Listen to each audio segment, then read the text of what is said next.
Shopping spree. I woke up after 4 hours with a splitting headache and the distinct feeling of someone having crawled into my mouth and died. I sighed. The day ahead of me was going to be long and filled with shopping for food and supplies. The list was 20 pages long. I made a big red loop around hygienic products. I was absolutely certain that my period would come at the least convenient moment. Then I checked the list of medicine and drugs twice. Better safe than sorry. "You remember that Chris isn't eating meat this month?" asked Rotto. "And Marge is allergic to gluten." "Really?" "Sorry for the hassle, but I'm actually a celiac. It's not just hypochondria," said Marge. "Don't worry though, I eat rice and chicken, and I brought my own kimchi. I'll be fine. You've got cornstarch on the list, haven't you?" I took 2 of the crew with me in a taxi to town.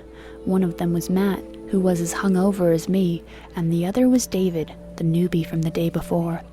And as I suspected, he turned out to be a genuine pain in the ass. Shopping for a 5-week Antarctic trip is no mean feat. You need to keep in mind that there are no shops in the Antarctic, and if you don't buy something when you have the chance, you won't have it when you need it. We had 2 supermarkets to choose from. Carrefour was closer, but Anonyma was better supplied. I decided to go to Anonyma straight away. "What about the Carrefour?" asked David. I ignored him. "If you want to feed 9 people for 5 weeks, you need a ton of food. Literally. You need to keep in mind that the voyage is not a pleasure cruise, but hard work in extreme temperatures, so we all needed more calories than usual, and more protein to help regenerate our muscles. Then there was the fruit and veggies dilemma. We needed them to avoid scurvy, but they'd rot quickly. And last but not least was the problem of bread. We could either buy one sliced, pre-packed and tasteless, or the double-baked bread, or enough flour and yeast to bake our own. Chris had bought his famous sourdough starter with him. "Why did you take that meat?" asked David. "This one's better." "How do you know?" "I did my research before I came here," he announced. "I see that you didn't." The same happened with carrots, potatoes, cornstarch, and peanut butter. I decided to simply ignore him, even after he questioned my choice of eggs. Matt shook his head. "What?" I asked, dangerously cheerful. "Nothing. I kind of get him. I used to be like him, you know." "Let's not talk about it." Ushuaia's farewell gift was sun and a favorable wind pushing us toward Puerto Williams. The Beagle Channel was clear and as smooth as a sheet of glass. The deep water was a particular shade of navy blue. I sighed, feeling content. There were wild horses galloping along the shore, and the snow on the mountain tops made the fact that we were heading into the Antarctic hit home. "I've thought about buying a house here," said David, wistfully. I suffered in silence. He was wearing me down. Not wanting to waste any more energy, I went and hid in my cabin.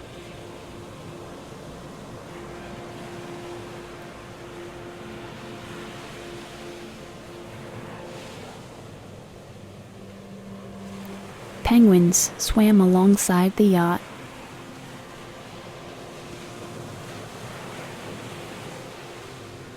We were too big to park in the marina, so we moored by an old fish cutter that served as the harbor office, bathroom, and shared lounge.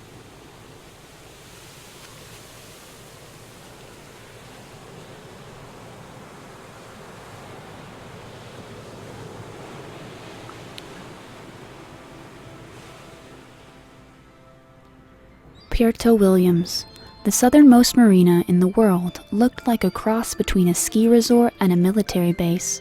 We moored and went through the formalities before heading into the Antarctic. Chris was getting hyped. "Did you know that it's the last free continent? No countries, no governments, no stupid fights over imaginary communities, just ice and penguins. Penguins don't care.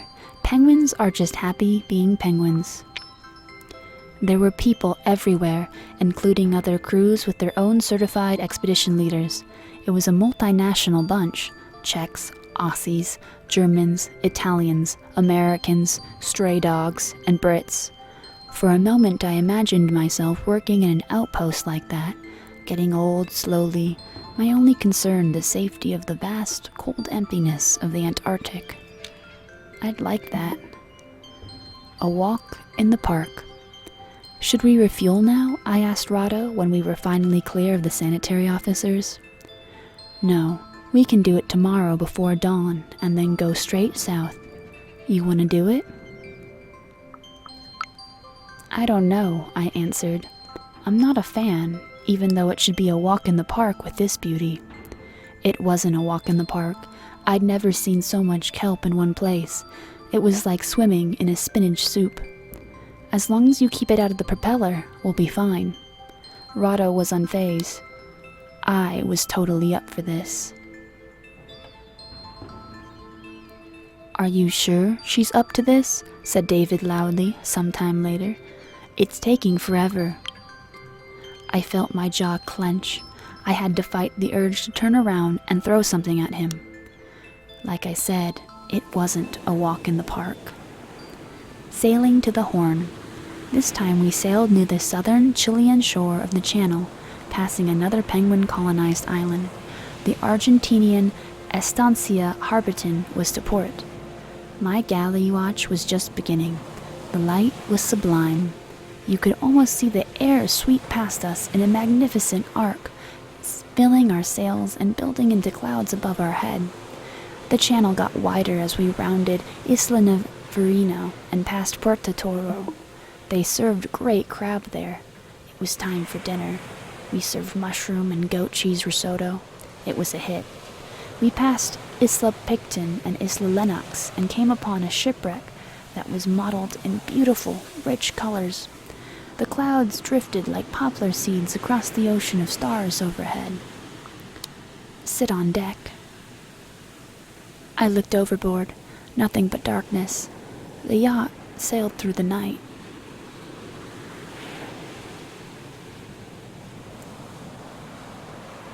Cape Horn, the legendary cauldron of the devil, the worst place on earth, the destroyer of ships and eater of souls, was clearly visible. The light rose from the calm, placid, almost mirror-like water.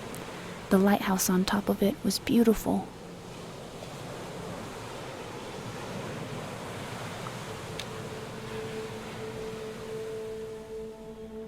The Horn at noon.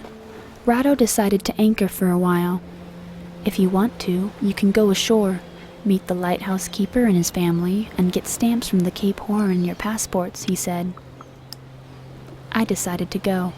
The lighthouse keeper and his wife were beyond excited to talk to some humans. They showed us around and told us a little about the history of Cape Horn. I sat on the grass and looked southward. Somewhere there, hidden in the middle of the ocean, Antarctica awaited. I could feel my sea fever rising, like a tiny, impatient creature ready to leap out of its cage.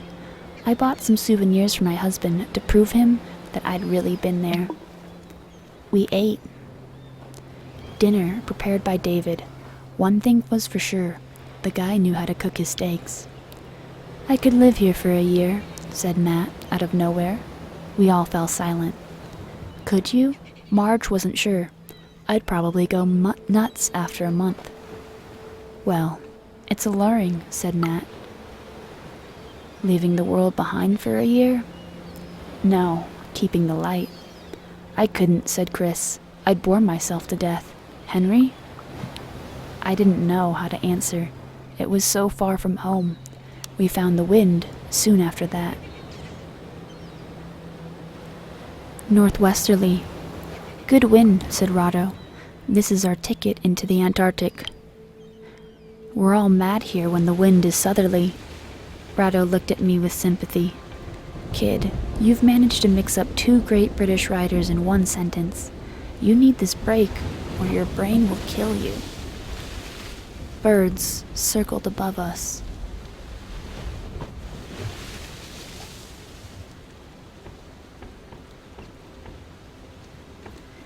The yacht was sailing with the mizzen sail on the first reef, the mainsail on the second reef, and one of the jibs let out. We were on a broad reach, and the waves were getting bigger every minute. Petrels and dolphins accompanying us across the waves. The wind built up nicely, but then the storm clouds started to catch up to us. The storm was coming.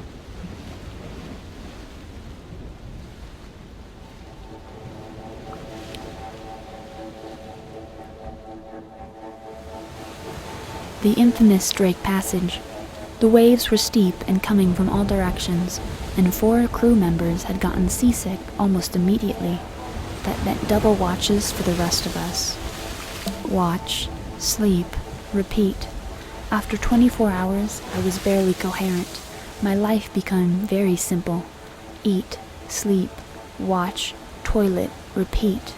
I could feel myself getting numb, and after I ignored another one of his jokes, Chris got angry. "Yeah, fuck you too," he snapped at me. "It's not my fault they're sick, you know." I fumed in silence. Waves attacked the boat. When I got down from my watch and stumbled into the galley, I saw David standing with his back to me. He was holding a bar of chocolate in his hand, clearly stuffing himself. "I thought you were sick." Couldn't hold anything down. He jumped and looked over his shoulder. He hid the chocolate immediately. Not a good move. "I heard sugar helped with seasickness," he said. "Excellent. That means you'll be able to pick up your watch again," I said, matter-of-factly. He didn't look seasick at all. I went straight to Rado. But the moment I saw Rado, I knew we had bigger problems. "What is it?" He was up to his elbows in grease and grime. "The transmission's a little too hot," he answered. "We need to keep feeding it oil, or we could be in for a nasty surprise when we least expect it." He winced and rubbed his back. "Is it really that bad?" I took a closer look at the engine. "No, but you know me. I prefer to plan for the worst-case scenario."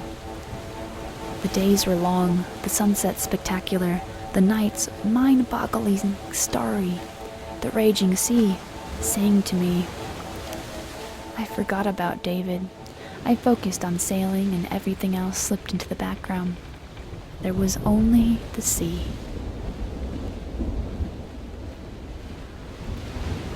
At first glance, the islands looked like clouds hugging the horizon, a dark slit in the blue sky. Then, the islands grew bigger as we approached, their gray, snow-covered rocks jutting from the ocean. The Melkor Islands. Our first stop in the Antarctic was stunning. I was freezing. We were all on deck, and even the 4 crew members who were seasick seemed to regain some strength. I hide from the cold. Coffee and chocolate. A moment of bliss. "Whale ahoy!" shouted Chris, and we turned around to see a giant tailfin flipping up and disappearing into the water. A couple of humpbacks that were so close we could almost touch them. They calmly appeared near to us, and we followed them for a while.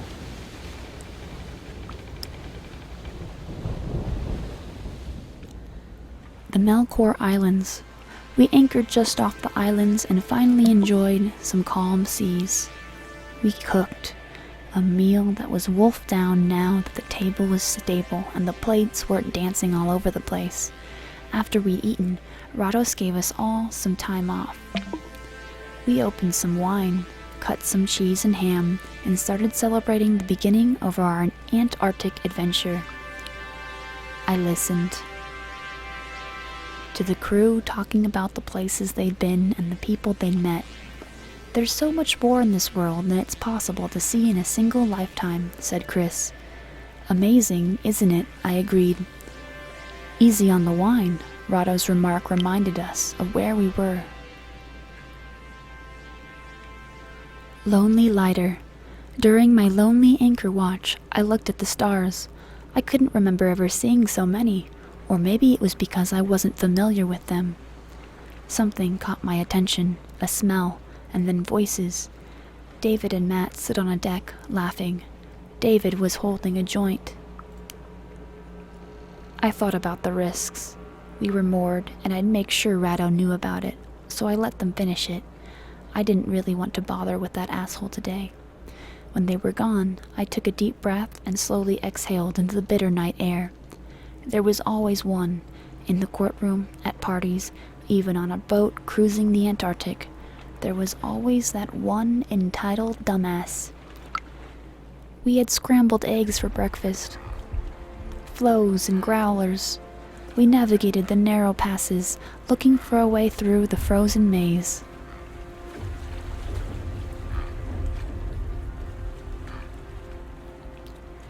It was time to start my watch.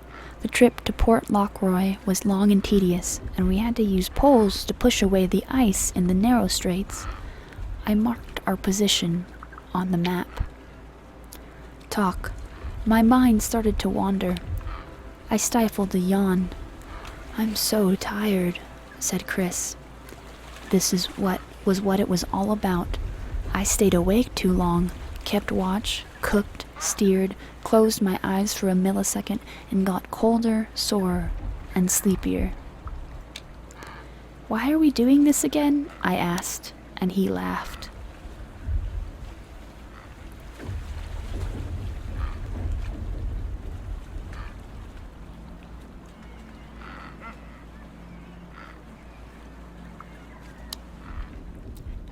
"Look, like two ships. Bloody tourists." David sure had a way of making his opinions known.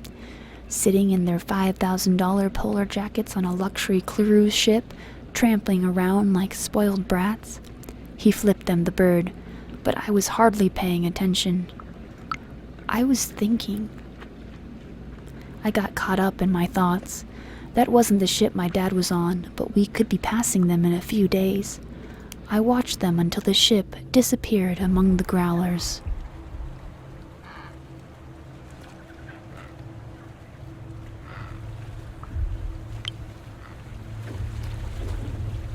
Finally, after defending ourselves against the last growler, we saw Port Lockroy.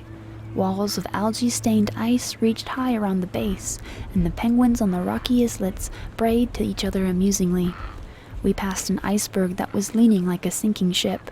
Penguins were starting to climb its steep slope, jumping out of the water and sliding back in, jumping and sliding, again and again.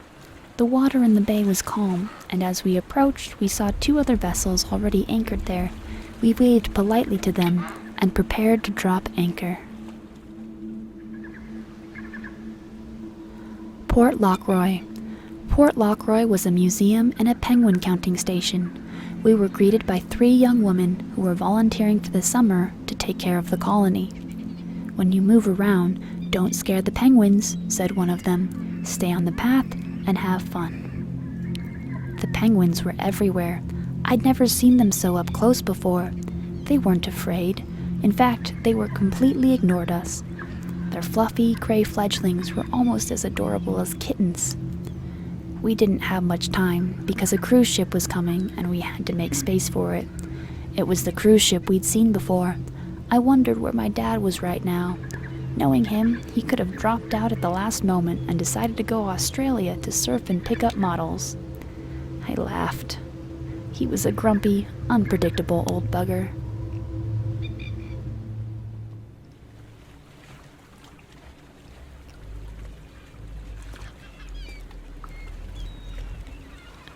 Meanwhile, the father. Ushuaia was a shock.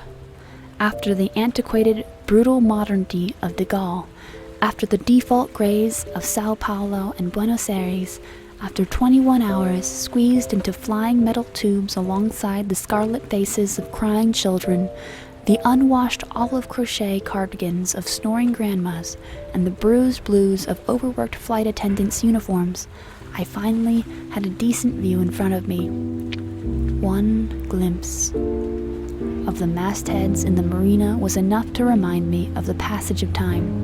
In my brand new orange polar jacket and boots that were too fit for purpose, I looked old. No hiding it. I was a father to a grown woman. I was old. I dragged my gaze away from the yachts and made my way towards the port to pick up my ticket. The most expensive solitude. I was ready for the most expensive solitude money could buy. The travel agent said that in the coming 2 weeks we'd see the Falkland Islands, South Georgia, and the Antarctic Peninsula. I had high expectations of the cruise, one in particular. No socializing. The ship was a floating hotel with everything that entailed: a host of elevators, an opulent dining room, a heated, of course, outdoor pool, steam rooms, a spa, and a fitness center. Soon I found also a lecture facility, theater, and library. Did I mention a full-service salon?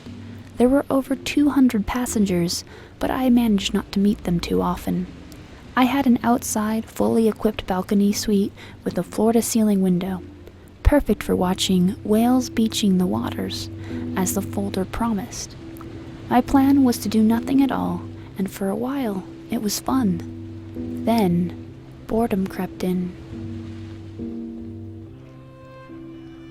Hello, Hope. OMFG. Henry Taylor? The Henry Taylor?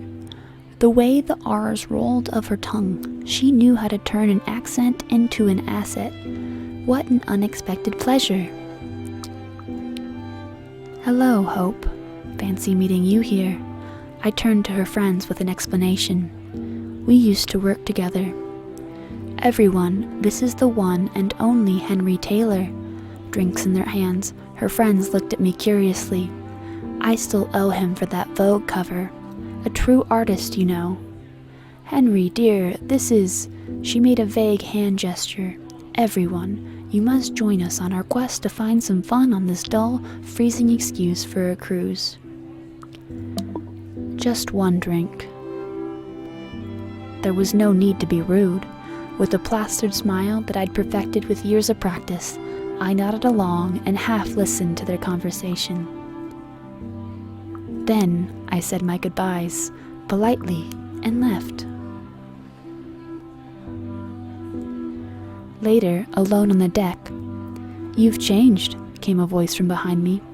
I didn't hear her coming.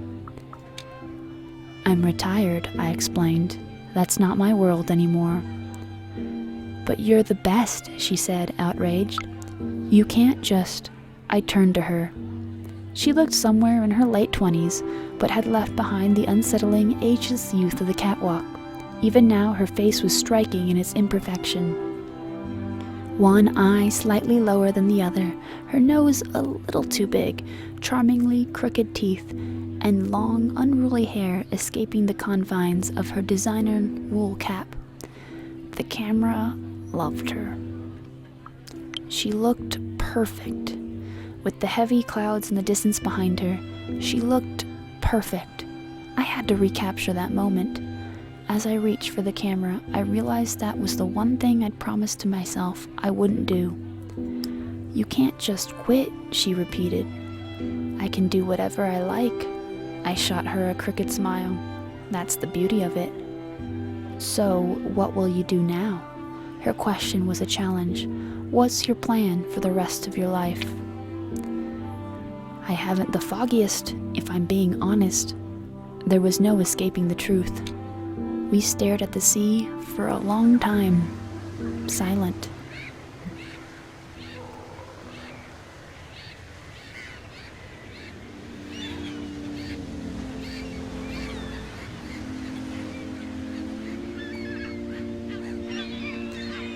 We were briefed about using zodiacs for landing, how to approach the wildlife, and generally how to behave in the areas under the Antarctic Treaty. There were more than 200 bird species on the Falklands. For a place so full of life, the names were quite morbid. Coffin's Harbor, Carcass Island, Grave Cove. Funny. Let's be honest, it's usually us or them, so if more humans had survived, the animals would have probably all been dead. On Carcass Island, Gentoo and Magellanic penguins were breeding like there was no tomorrow. If you asked me, black-browed albatrosses were just fucking majestic. The waves were too high for us to land, but with a telescopic lens, I saw enough of the birds to have an opinion. Who was naming all of the birds? Rockhopper penguins, king cormorants, even Magellanic snipe? I get it. But dark-faced ground tyrant? Seriously?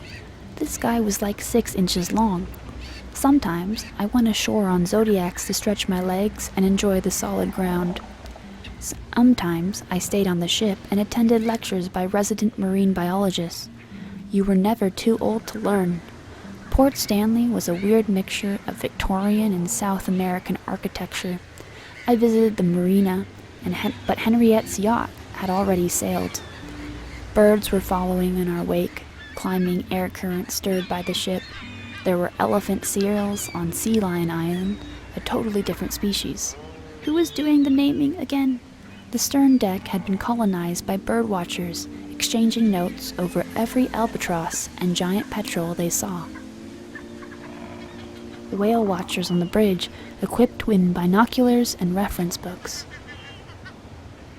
The library was full of people looking for a place away from all the crowds. Desperate, I decided to try the spa.